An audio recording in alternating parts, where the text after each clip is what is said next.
आईचे किचनमध्ये आपले स्वागत आहे।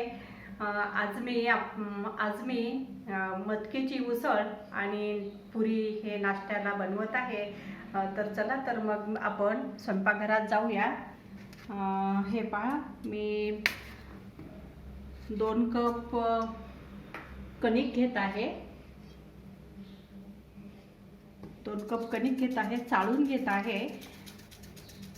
एरवी माझं पीठ चाळलेलं नसतं, कारण की मी बारीक आणि स्वच्छ निवडून दळून आणत असते। पण असे विशेष काही करायचं असेल तर त्यावेळेला मी चाळून घेते। आणि यामध्ये मी 1 टीस्पून बेसन पीठ घालून घेतलं, टेबलस्पून बेसन पीठ घालून घेतले।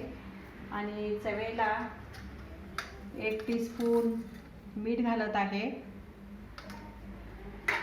आणि 2 टीस्पून तेल घालत आहे।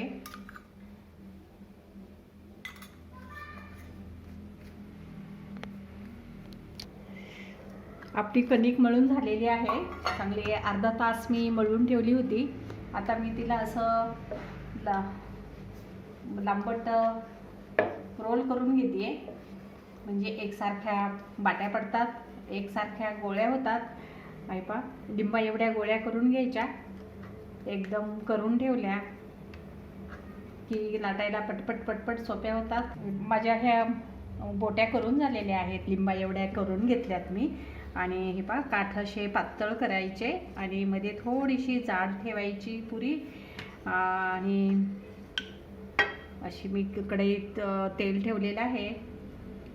गॅस थोडा मोठाच ठेवलेला आहे। गॅस मोठा ठेवल्यामुळे पुरी ही एक सगळीकडनं तळल्या जाते आणि फुगते।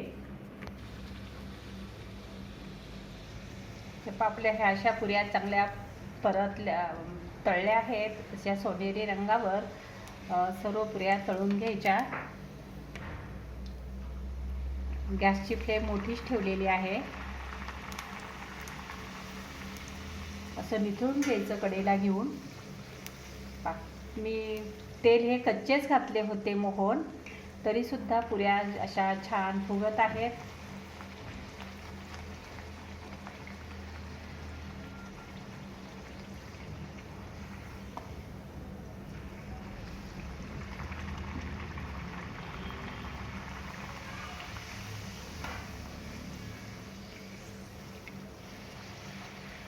पुऱ्या लाटताना मी पीठ लावत नाही आहे, कारण की थोडेसे तेलच लावून घ्यायचे।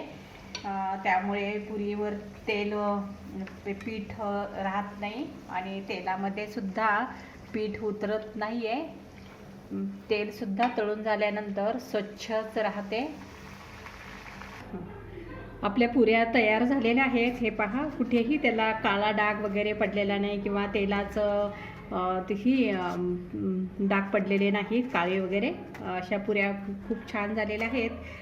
तुम्ही सुद्धा अशा पुऱ्या करा आणि टम्म फुगलेल्या आहेत। आणि आज मी माझ्या आईच्या किचन चॅनलला लाईक करा, शेअर करा आणि सबस्क्राईब करा। आणि तुम्ही सुद्धा अशा प्रकारे पुरी करून पहा। आणि याबरोबर मी मटकीची उसळ करत आहे। त्यासाठी हे पहा, मी लागणारं साहित्य असं घेतलेलं आहे।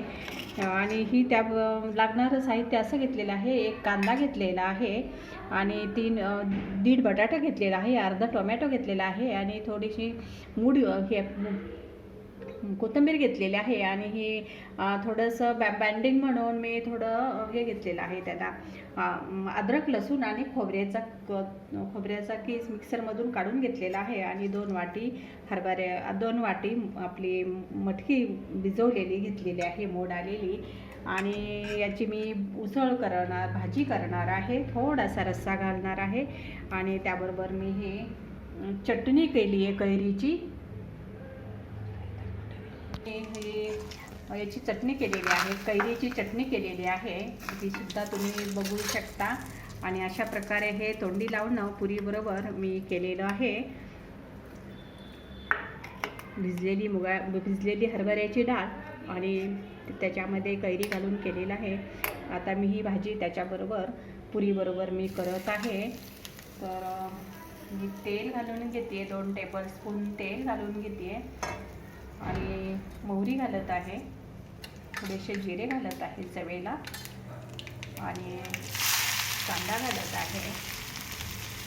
आणि कांदा परतून झाला की मी थोडंसं हे अद्रक लसणाची पेस्ट घालणार आहे. मटकी फोडणीत घातली आहे. आता मी त्यामध्ये पाव चमचा हळद घालत आहे, पाव टीस्पून, आणि 2 टीस्पून मीठ घालत आहे आणि चवेला 1 टीस्पून लाल तिखट घालत आहे आणि धने जिऱ्याची पावडर 1 टीस्पून घालत आहे.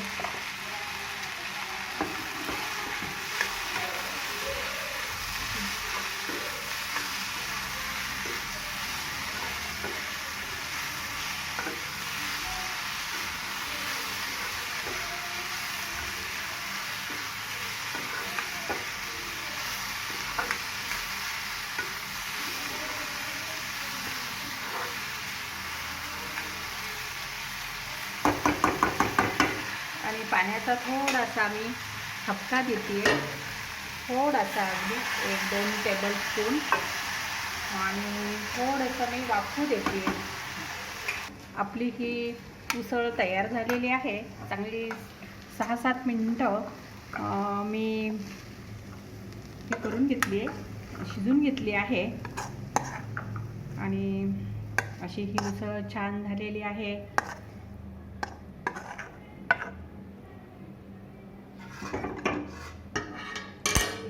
आपली ही उसळ तयार झालेली आहे, मटकीची उसळ आणि ही पुरी. आता हा मी सकाळसाठी नाश्ता बनवलेला आहे 2 माणसांकरता.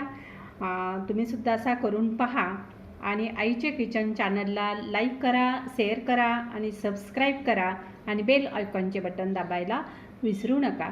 धन्यवाद.